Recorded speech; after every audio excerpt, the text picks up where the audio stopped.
Hoy vamos a dar la cuarta conferencia de un ciclo de conferencias que la Marina de Guerra del Perú está organizando con la finalidad de dar a conocer a la ciudadanía, así como a los marinos, un poco de nuestra historia. Y los lugares donde estamos yendo para dar estas charlas son el Museo Naval de Callao y el Museo Naval de Lima, la Casa Grande. Y esta casa es muy interesante. Esta casa pertenece actualmente a la Pontificia Universidad Católica del Perú. Ha sido dada en sesión en uso a la Marina de Guerra del Perú, con la finalidad de que podamos replicar el ambiente en el cual vivió Miguel Grau. Año 1984. Y el día 15, pasado mañana, vamos a inaugurar una pequeña muestra temporal sobre el epistolario de Miguel Grau. Vamos a conocer cómo fue el héroe en la intimidad. Porque muchas veces podemos ver al héroe en la guerra, en el combate, pero raras veces podemos ver o conocer al héroe cotidianamente, en el día a día. Cómo se dirigía a su señora esposa, o al general, o a la cuñada. Y veremos el día jueves 15 que fue un hombre coherente. No tenía doble discurso. Era coherente de lo que pensaba, decía y hacía. Pero el día de hoy no nos hemos reunido para ello, sino en reconocer una faceta notablemente puesta en valor hace pocos años realmente, que es Miguel Grau, precursor del derecho internacional humanitario. Y tiene todos esos sus orígenes. Hace unos años se promulgó una ley que declara a Miguel Grau con una mitología demasiado grande. A veces la gente cree que añadiendo el segundo nombre le da más caché. No. Miguel Grau, con un paréntesis, firmaba como Miguel Grau, a secas. No Miguel Grau Seminario, no. Muy bien, se llegó a promulgar esa ley y gracias a que hay una persona que también estuvo atrás y detrás, es testigo de los idas y de las venidas de ese proyecto que se logró concretar. Y esto es un timbre de orgullo para la Marina de Guerra del Perú y para todos los peruanos. Que un marino de guerra sea considerado por el Congreso de la República como un precursor del derecho internacional humanitario no es poca cosa. Eso nos pone en un nivel altísimo. Nos coloca en un nivel que podríamos muy bien ir a Ginebra, a ir a La Haya, y decir, oye, Miguel Grau realmente es un peruano, no solo de todos los tiempos, sino de todos los lugares. ¿Qué hace un marino de guerra siendo declarado un precursor? No lo he puesto acá, pero el año antepasado, un buen amigo nuestro, el embajador Carlos Patterson, develó en San José de Costa Rica un busto de Grau en la Casa Perú. ¿Qué hay en San José de Costa Rica? La Corte Interamericana. Desde que un marino peruano esté allí, también tiene mucho simbolismo y se enmarca dentro de lo que se denomina diplomacia naval. Pero ¿cómo nació todo esto? Justo en el camino conversaba con el almirante Javier Bravo Villarán. El almirante Javier Bravo Villarán, cuando fue agregado naval en Estados Unidos, tuvo una iniciativa positiva, perenne, que es esta de acá. Inaugurar un busto de Grau en una de las playas más no aristocrática, sino de gente rica, en Miami, con el busto de Miguel Grau y con una placa que decía lo siguiente: el inmortal guerrero del Océano Pacífico, el honorable miembro del Congreso de la República y pionero, la placa no lo permite ver, pero dice pionero de los derechos humanos en las Américas. Año 1994. Esa fue la primera evidencia, digamos, moderna y un reconocimiento a Miguel, pero no fue el único. En el 2014, años conmemorativos del nacimiento del almirante Grau, Promarina, también con la Universidad de Piura, intentó hacer una ley que declarase a Grau como, nuevamente, ¿no?, precursor calificado y demás. Los nombres muy rebuscados a veces pierden la potencia, menos es más.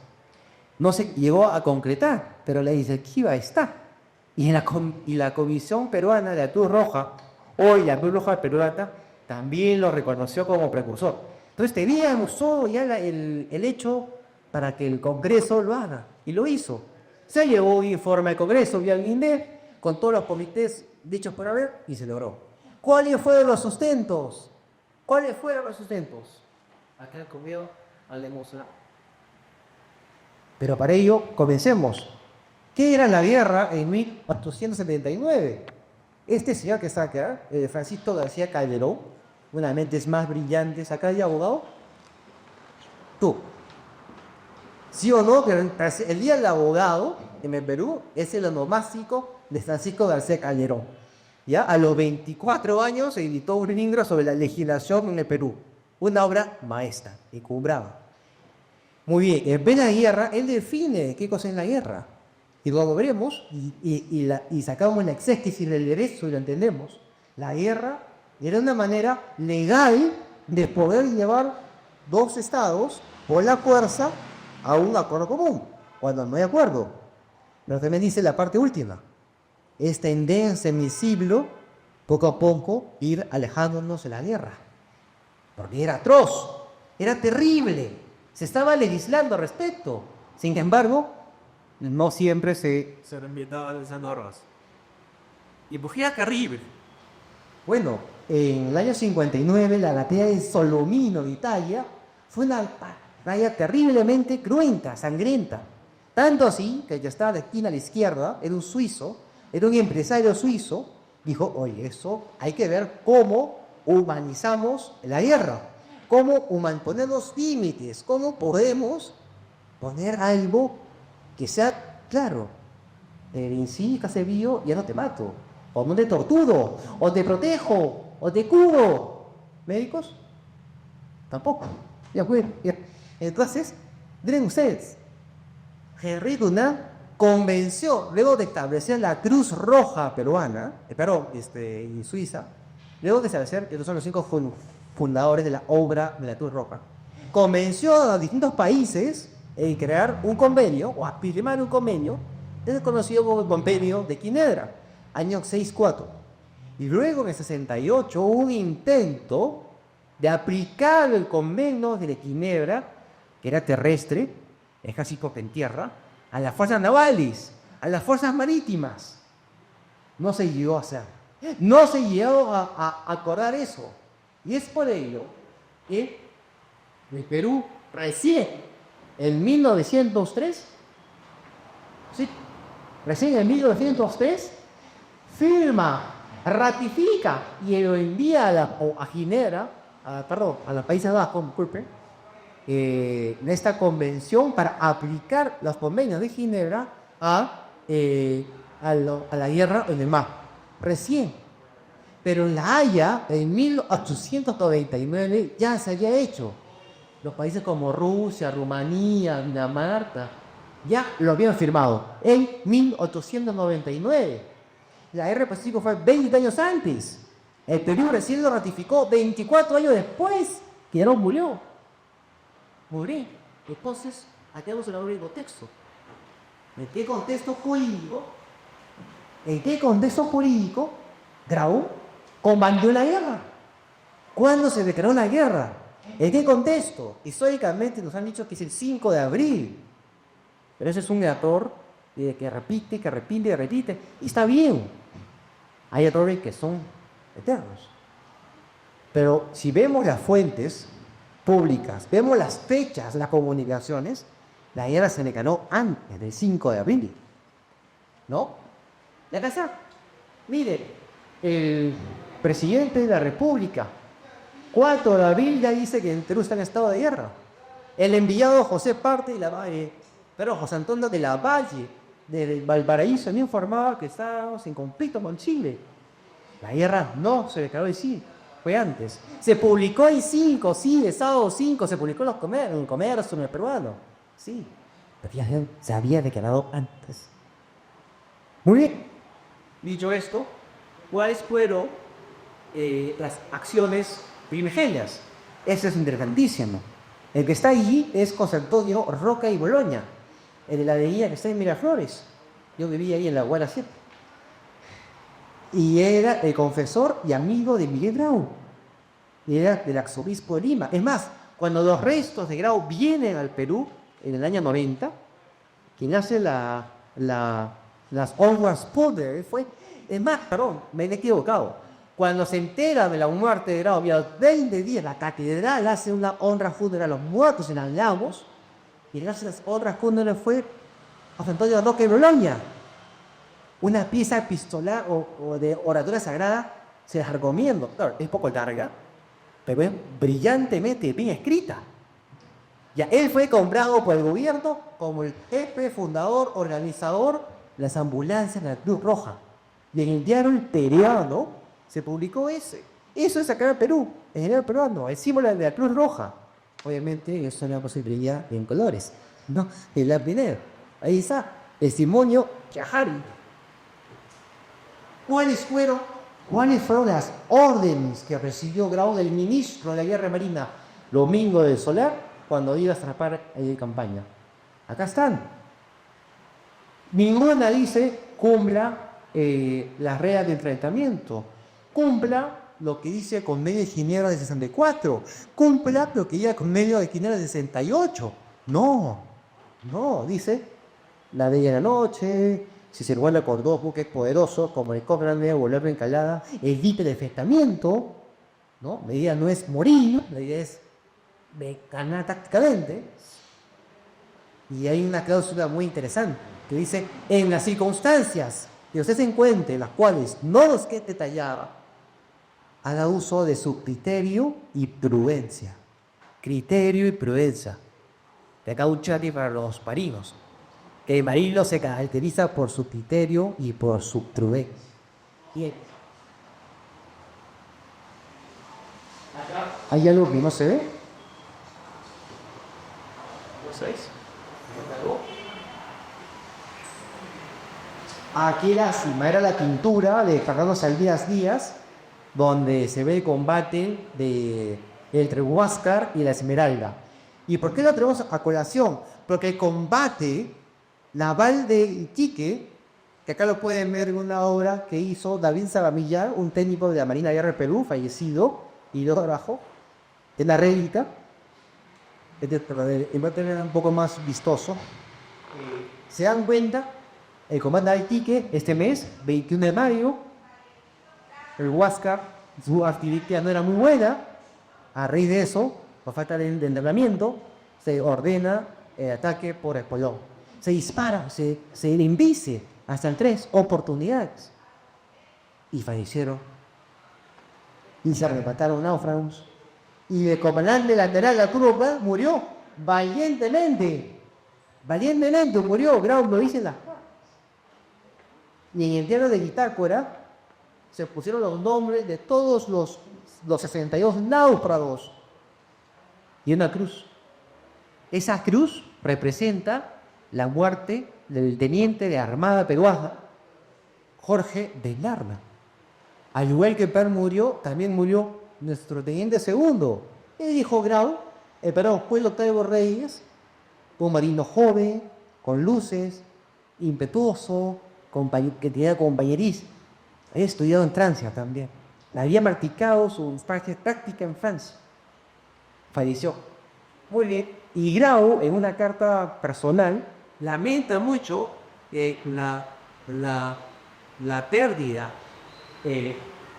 pero en unas comunicaciones, tanto a Prado, tenor oficial, como a su esposa, a su cuñada, tenor privado, dice que exactamente lo mismo. Esa coherencia, el no decir, oye, sí, y luego, oye, no, estuvo muy mal. Grau no era así. El valiente comandante de la Esmeralda murió como un héroe en una cubierta de este buque. Grau no reconoce. En la cripta, las pruebas navales dice, antes navales se hizo ejemplo. Yo hice un esfuerzo supremo por salvarlo, pero fue tarde. Su muerte le amargó la pequeña victoria que había obtenido y pasó un día afligido. Muy bien, vemos un combate, hay adrenalina, ¿Quién acá se ha peleado alguna vez? Yo me he peleado en el colegio, quiero marcar a mi compañero, ¿no? ¿Usted se habrá peleado alguna vez? ¿Vos? ¿O no? Ya. Bueno, ¿se imaginan el combate?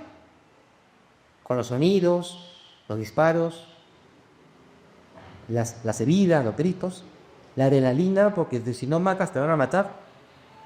Pero supo mantenerse sobre la calma, supo mantener su ecuanimidad. La evidencia que no miente. Pero no, muy bien, vemos, no va a cogerte innecesariamente esta hora de Fernando Saldías Díaz. Brefes que sea aquí en la escuela naval representa ese momento. Vemos que el grado le está disponiendo, pero los botes de Huáscar sean arriados y llevados a calle en Gavito. Y desde el fondo, la fragata Independencia están persiguiendo a la Covadonga, y que fue algo totalmente distinto, lamentablemente. Ya acá, Arturo Prat, que montaba flexido sobre la cubierta de la Huáscar. En efecto, los náufragos se habían desfilado, era tradición en la época. Muy bien, esta pintura tiene un significado profundo, no solamente en el orden artístico, estético, sino también en el orden del derecho internacional humanitario. La evidencia, la humanidad de Gabo.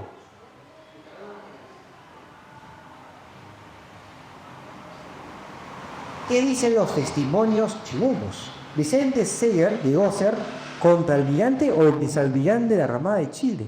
Familia Naval. No era un advenedizo de nuestra carrera. Miren lo que dice, un resumen. Yo veía cerca el Huáscar y veía también sus botes que trataban de salvar a los náufragos. Mírame, salvar a los náufragos. ¿No? ¿Qué dice el boletín de la guerra del Pacífico chileno sobre eso? Tetrat falleció valientemente a bordo, muy bien. 40 hombres de Esmeralda fueron salvados, fueron 62. Siendo desembarcados luego de Iquique. Muy bien. Los restos del bravo comandante Prat fueron conducidos a tierra y enterrados con todos los honores correspondientes a la ciudad. Honores al papa fallecido defendiendo su patria. Honores pidiendo al que eran mis adversarios, como enemigos. Y dice otro informe del boletín típico. Los que salvamos, o sea, es alguien anónimo que lo informa al gobierno en Chile, fuimos tomados medios ahogados por los botes de Huáscar, completamente destruidos una gran parte. En el Huáscar fuimos muy atendidos, desembarcados ese mismo día. En tierra hemos sido visitados por los señores oficiales, nos han guardado en botas, estamos muy agradecidos. En plena guerra, de Huelmungue, la Covadonga, y disparó a los náufragos de la independencia. No hace una masacre como mal dicen algunos, habrían parecido en total 20 o 15, pero audados, no por las balas, también tenían mala puntería, pero había la intención de matar. Eso es, una intención. No lo han logrado, pero hubo intención. La diferencia brutal entre la humanidad en crisis, entre el comandante Miguel Grau y el comandante Conde, es abismal. Y Conde, su mamá, era peruana, de Laza. Y ese mismo día, su tío carnal era el comandante general de la Marina de la Guerra Perú. ¿Qué dice el cónsul del Reino Unido? Y el Thompson, que era comandante del brillante, digamos, en la época alcohólico, a mí nos dice, marinos en la época así eran, cuando capturó a un guardián de Huáscar que estaba llevando una presa, le consulta, oye, ¿qué pasó del 1 de mayo? Miren lo que contesta. Intentamos salvarlos, intentamos rescatarlos, lo hicimos, le dimos ropa, no lo he puesto acá. Pero Julio Octavio Reyes, el corresponsal de Huáscar, sostiene que los guardiamarinas y oficiales de Huáscar se incomodaron un poco porque Grau dispuso de rescatar a los náufragos.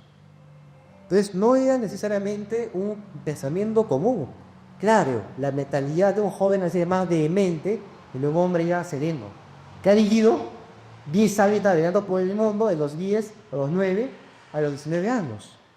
La experiencia de vida, El ver las circunstancias sobre ellas mismas permite tomar buenas o correctas decisiones. Es otro testimonio chileno. Los gozos en el lugar tras copiar a los sobrevivientes y en la tarde vimos todos desembarcar su villa en calidad de prisioneros de guerra. Muy bien. Náufragos, rescate, muy bien. Luego becos y veremos. Y la carta que le envía la viuda de Prat, le devuelve su espada, las fotos que tenía, el escapulario a la Virgen del Carmen, un pañuelo, unos guantes y demás. Devolución de objetos personales. Y eso es muy raro. Yo no conozco, a lo mejor sí existe, no conozco que haya pasado eso en un momento en la historia de la guerra naval en el mundo. Puede haber, pero no lo conozco. Y si existe, serán muy pocos. Entra acá, señora Carmela de Prats, firmada y guisada por Miguel Grau, enviada a través de su cuñada, o su cuñado, el marino Oscar Biel. Miguel Grau no mandó esa carta de un forrón, reflexionó, pensó. Hemos encontrado en la revista Mundial este borrador de la carta a la viuda de Prats. El Grau no improvisaba. Grau no se le decía ya, no. Era un hombre, como hay un dicho que dice, las cosas de palacio andan despacio. Era un hombre, oye, esto no es poca cosa. Voy a escribirle a la esposa del comandante que murió con enfermedades en mi buque. ¿Se me entiende usted ese duelo? ¿O ese tema sentimental, emocional en el techo? Acá está la evidencia que Grau comenzó a corregirse a sí mismo. Esa carta, más lo que hemos conversado, se va sumando, haciendo una bolsa de sustentos, de argumentos, que dan solidez a que Grau sea declarado precursor del derecho internacional humanitario. En el año 30, la escuadra peruana arribó a Valparaíso. Y los marinos peruanos nos hicieron fue ir donde se encontraba la anciana viuda de comandante Prats. Laica dice que le regalaron un buquete de rosas. Tengo la foto, pero más a calidad, preferida a veces que sea de mejor calidad, donde el comandante Afuro Goicoechea le regala a nombre de la Marina peruana este gesto.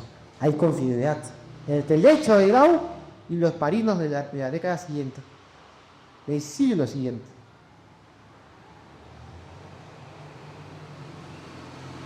Otra foto que no se va a ver pequeña, no fue para mía, pero era una foto que salía una pintura muy bonita del teniente primero Enrique Palacios, el que murió diciendo en ese buque nadie se rinde, él mismo.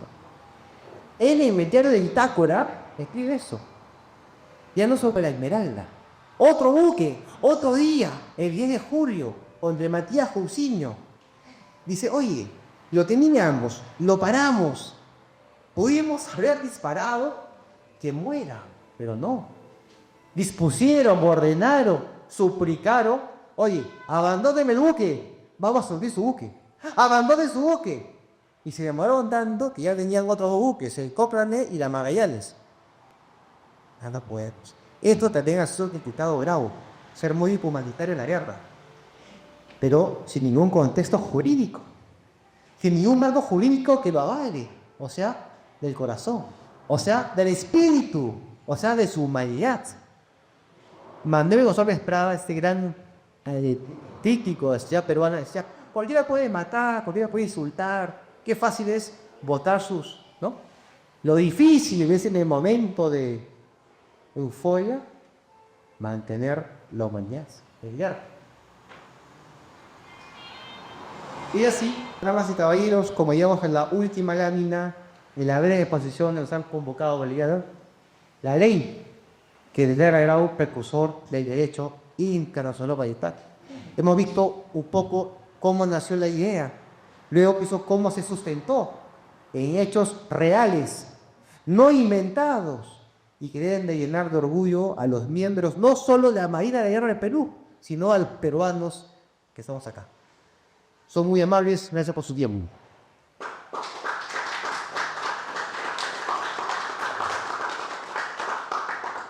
¿Dudas, preguntas, murmuraciones?